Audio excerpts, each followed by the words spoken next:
Everybody good today?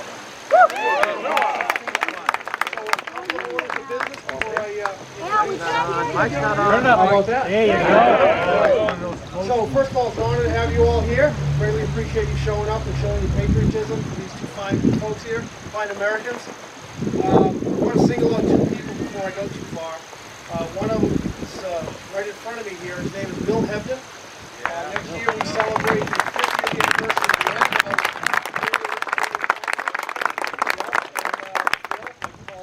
but so much has come in here in the last few minutes.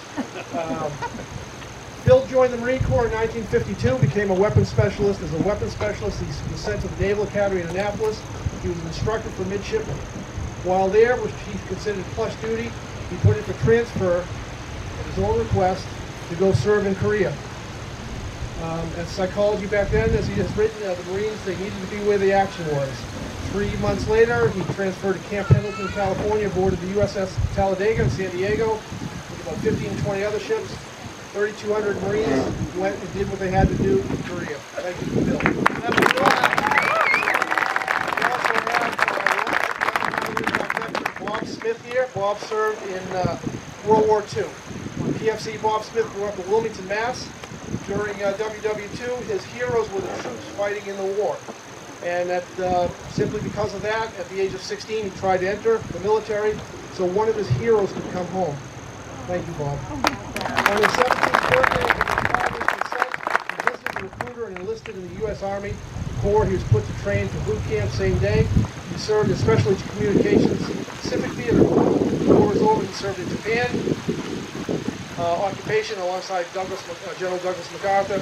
If you shake his hand, you're only one handshake away from General MacArthur himself.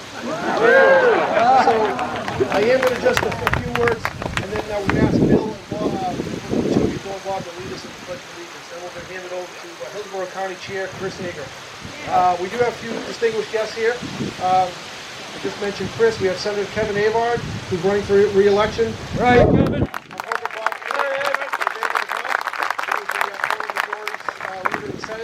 Representatives Sue Kamala, David Testerman, don't know, Bob and Barbara Haley are here. Hey! Of course, we have the rock to the Bolduc family, Sharon Bolduc right here.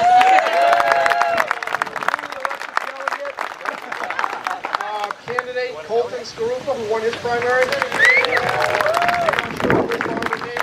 Michael Fax. We have the honor of having retired Hollis Creek Chief Sartell here. His wife. And you already heard about Rico Petroselli.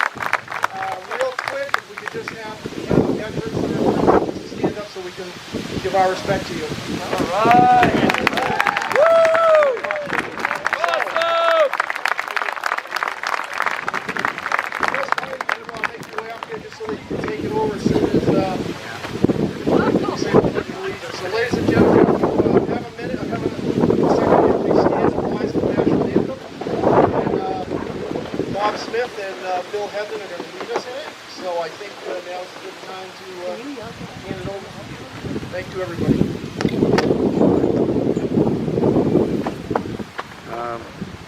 I pledge allegiance to the flag of the United States of America, to the republic which stands, one nation under God, indivisible, with liberty and justice for all. Awesome!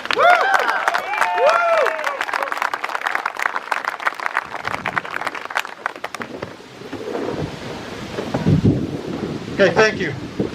It's my honor to be up here with these great Republican Americans.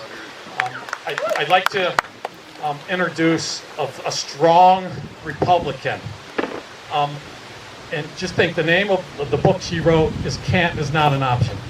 So in this campaign, can't is not an option. I think that they exemplify that perfectly. So what a great person. The youngest governor, when she became governor in South Carolina in 2011, she passed immigration crackdown over 10 years ago. And it's too bad our country doesn't do the same thing. As UN ambassador, she helped very strongly to withdraw the United States from the Human Rights Council, which was a joke. And she was very strong on the national stage. We were proud to be Americans with Ambassador Nikki Haley. Her brother served in Desert Storm. Her husband, Afghanistan, in the South Carolina National Guard. Ladies and gentlemen, my honor to introduce Ambassador Nikki Haley.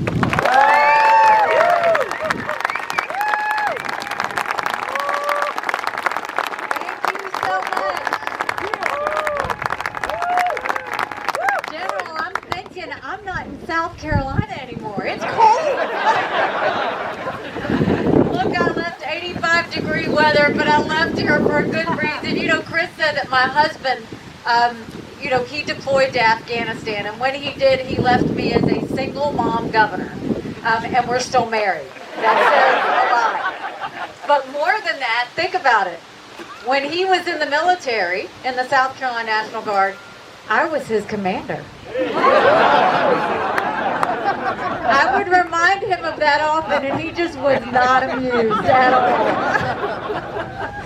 So it's great to be here. And look, we've got a lot on the line. You're going to hear this for the next 40-something days, that all eyes are on New Hampshire. That's right.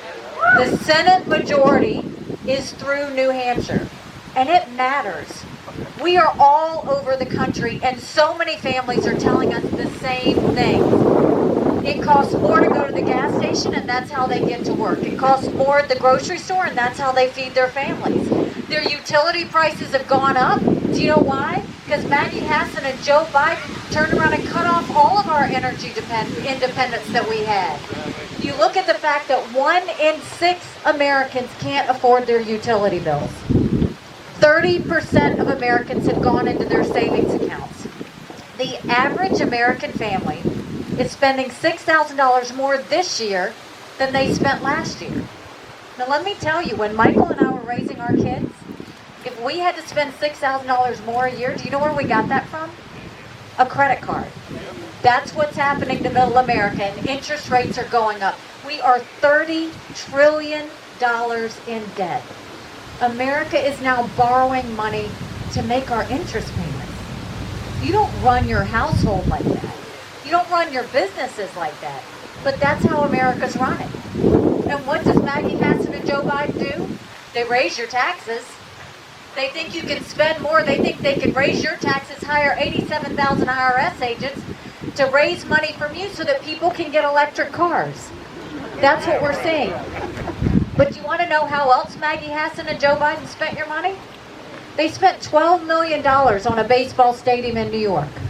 $15 million for New Jersey to get the World Cup. $6.5 million for golf courses in Colorado. $2.5 million for bike paths in Vermont.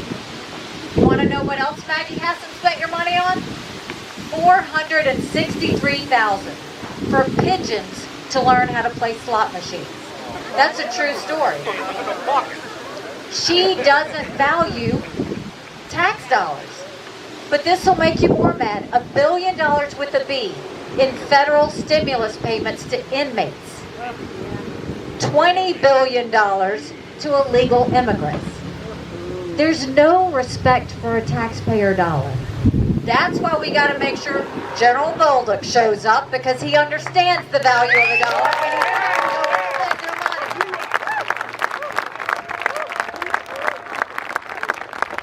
money. We are seeing a record crime wave. We're seeing more crime than we've seen in decades.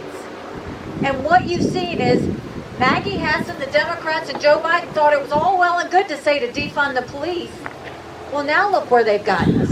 But they've thrown out the rule of law with it. But let me tell you something. General Bolduc, before he was a general, he was in law enforcement. He understands the rule of law. He understands the need to support our law enforcement, and he understands the fact you don't glorify criminals, you hold them accountable, and that will happen when he gets to Congress.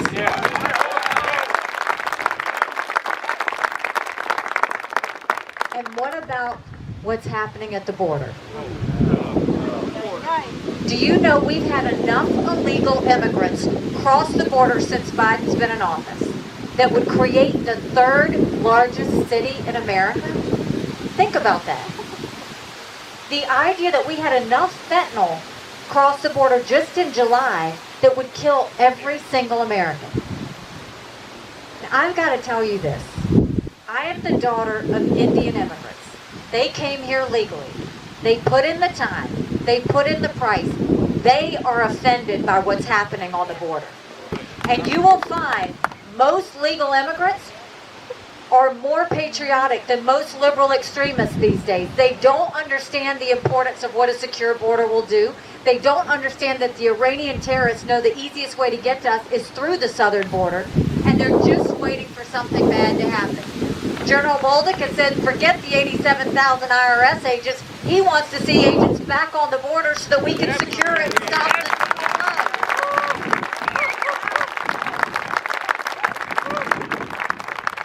And ask any parent if they're comfortable with the education system in America.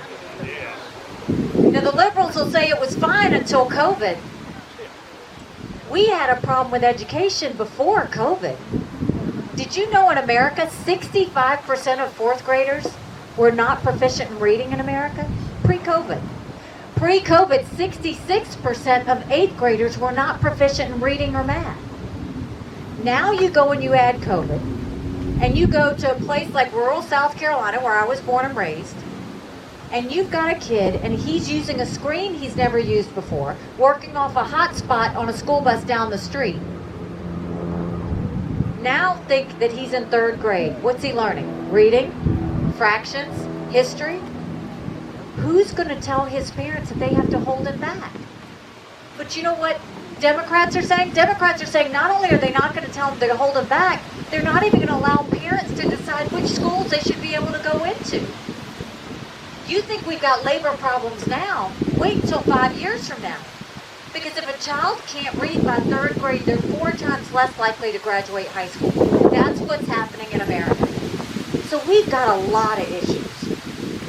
But we've also got something we haven't seen in a while. And these men understand it. These heroes understand it. We're watching foreign policy threats like we've never seen. But let me tell you something. You look at that war in Russia and Ukraine, we would not have that war in Russia, Ukraine, had we not seen that blunder in Afghanistan.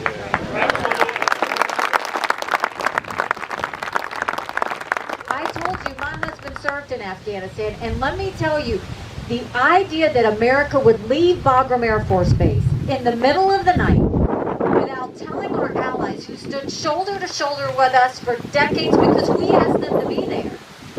Think about what that told our enemies. Do you remember when Russia hacked the pipeline and the food processing plant? They didn't do that to destabilize America. They did that to see how we would react. Do you know what we did? Nothing. And now you've got Biden falling all over himself to get into the Iran deal. That's the #1 state sponsor of terrorism that says death to America every day. And we're not even allowed in the negotiating room. Do you know who America has negotiating the Iran deal for us? Russia. So we have one enemy negotiating with another enemy for us. So Maggie Hassan and Joe Biden have yet to hold anyone accountable for what happened in Afghanistan. They've yet to show any strength in the world. But look at what's happening in Russia and Ukraine. How inspiring are they? The idea that the men are leaving their wives and children to go fight for their country. The idea that the women are making Molotov cocktails just to go and help their husbands defend them. That used to be us. We used to fight for our country like that. We used to want to defend our country like that. But instead, what we're seeing is this national self-loathing. People who are saying America is bad and that it's racist and that it's oppressed. If America was racist, I wouldn't have been elected the first female minority governor in the country.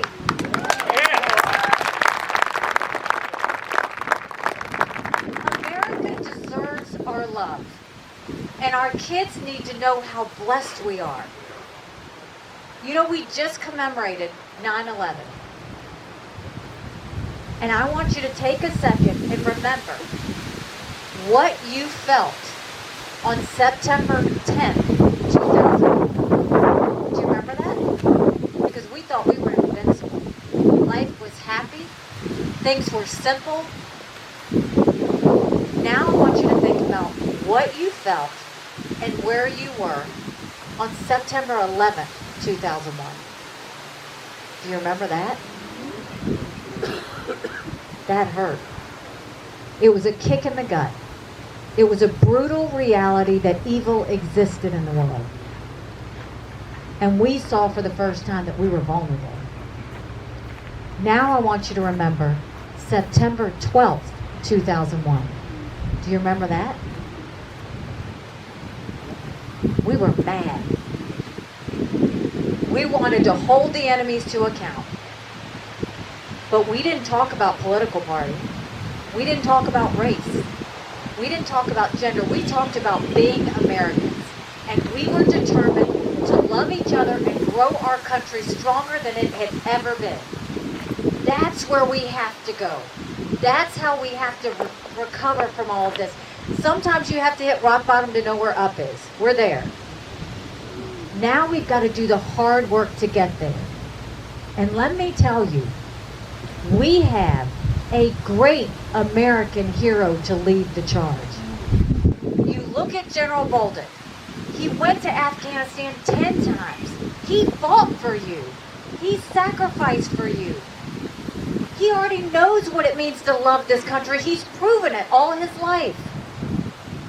Now we need to have him show that love to everyone in Congress. They need to remember what our veterans fought and sacrificed for. They need to remember the goodness of this country. They need to remember that when they're distracted talking about critical race theory or biological men in women's sports, that when we're distracted, the world is less safe. So let me tell you, the reason I'm here in New Hampshire is because when I see a hero like that, when I see someone who's going to walk the halls of the Senate and show what true patriotism looks like, that's not just a win for New Hampshire, that's a win for our country. But we've got to do the hard work. If you have donated to General Bolduc, I thank you. If you can donate more, we need you. He is being outraised by the Democrats. He's being outraised by Maggie Hassan, who doesn't show up anywhere. You will never see her. And he's been all over the state, touching as many hands as he can. When you leave here, I need you to go to your emails. I need you to go on your cell phone and tell everybody you're supporting General Bolduc, because people support who their friends and family support. Don't assume that they're registered. Don't assume they know where to go vote. Make sure they get out there. This race is going to be about whose supporters are more passionate. And let me tell you, I see right now we've got freedom-loving Americans. And we have a freedom-loving servant who has sacrificed, who's been a hero for us, that it would be an honor to have him represent this country. So give it up for your next senator, General Don Bolduc.